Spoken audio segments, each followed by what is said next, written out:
What if the movie you watched only revealed a fraction of the truth? What if the real nightmare wasn't centered on a single evil witch, but on a farmhouse teeming with restless souls spanning 8 generations of the dead?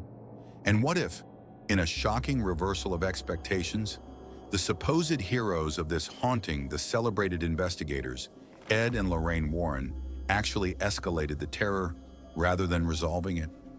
Tonight, we peel back the layers of Hollywood fiction to expose the forgotten truths, the suppressed secrets, and the horrifying reality that the filmmakers left out. This is the true haunting of the Perron family. The story begins in the cold, snow-bitten winter of 1971. Roger and Carolyn Perron, seeking a peaceful life, moved with their 5 young daughters into what they believed was their dream home, a sprawling colonial farmhouse that stretched across 200 acres in Harrisville, Rhode Island. The property was locally infamous, known as the Old Arnold Estate. On paper, it was an incredible bargain. Vast farmland, rustic beauty, a house with American history flowing through its beams.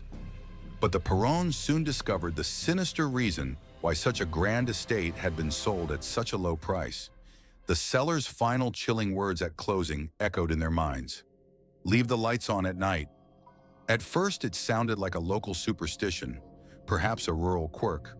But within weeks, the Perrons realized it was not a joke.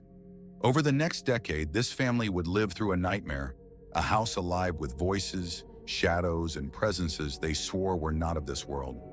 According to their accounts, some spirits were gentle and protective, others mischievous and playful, and at least one was a force of pure malice. For historians, the property itself became a puzzle of contradictions and tragedies, a place where folklore and death records collided in terrifying ways.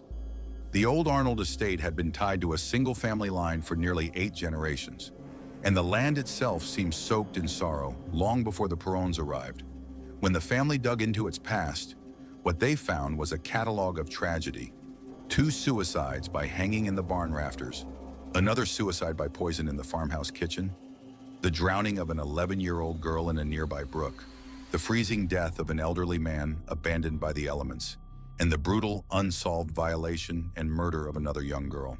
The ground beneath their feet felt cursed, as though generation after generation had left stains of despair that refused to fade.